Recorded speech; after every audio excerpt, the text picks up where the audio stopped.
എല്ലാവർക്കും ജനകല്യാണിലേക്ക് സ്വാഗതം. ഇന്ന് എനിക്ക് തമാശ ഏറ്റവും കൂടുതൽ ഇഷ്ടപ്പെട്ടത് നമ്മുടെ രാഹുൽ ഈശ്വർ നാട് മുഴുവൻ നടന്ന നമ്മുടെ തന്ത്രിയുടെ അപ്പോയിൻമെൻറ്റുമായിട്ട് ബന്ധപ്പെട്ട് പറയുന്ന കാര്യങ്ങൾ. അദ്ദേഹം ഒരു കാര്യം ഓർക്കേണ്ടതുണ്ട്. ഹിന്ദു സമൂഹത്തിൻ്റെ സഹിഷ്ണുതയാണ് ഇന്നും തന്ത്രി അവിടെ ഇരിക്കുന്നത്.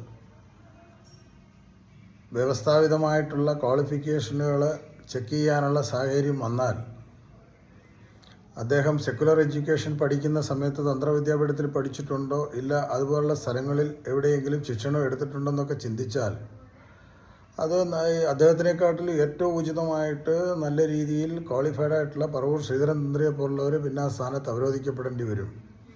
ഈ സഹിഷ്ണുതയെ ഇന്ന് രാഹുൽ ഈശ്വർ പോലുള്ള ആൾക്കാർ മുതലെടുക്കരുത്. പണ്ടെന്ന് പറഞ്ഞാൽ ഒരു കുടുംബത്തിൽ ആ ഒരു കർമ്മത്തിന് വേണ്ടി ആത്മാർത്ഥമായിട്ട് അവർ പ്രവർത്തിക്കുമായിരുന്നു. അതിനോട് അവർ പൂർണ്ണമായിട്ട് കടപ്പെട്ടിരുന്നു. ഇന്ന് അവർ ഓരോരുത്തരും വേറെ പല ജോലിയിലും കാര്യങ്ങളും എല്ലാം പോയിട്ട് വന്നിട്ടാണ് ഓരോ കാര്യങ്ങൾ ചെയ്യുന്നത്. അപ്പോൾ ആ സാഹചര്യത്തിൽ അതൊക്കെ മനസ്സിലാക്കണം. ക്വാളിഫൈഡ് ആയിട്ടുള്ളവർ കടന്നു വരണം. അവിടെ ഹിന്ദു സമൂഹത്തിൻ്റെ കാര്യങ്ങൾ നോക്കാൻ തന്ത്രവിദ്യാപീഠം പോലുള്ള സ്ഥാപനങ്ങൾ ഉണ്ടാക്കിയിട്ടുണ്ട്.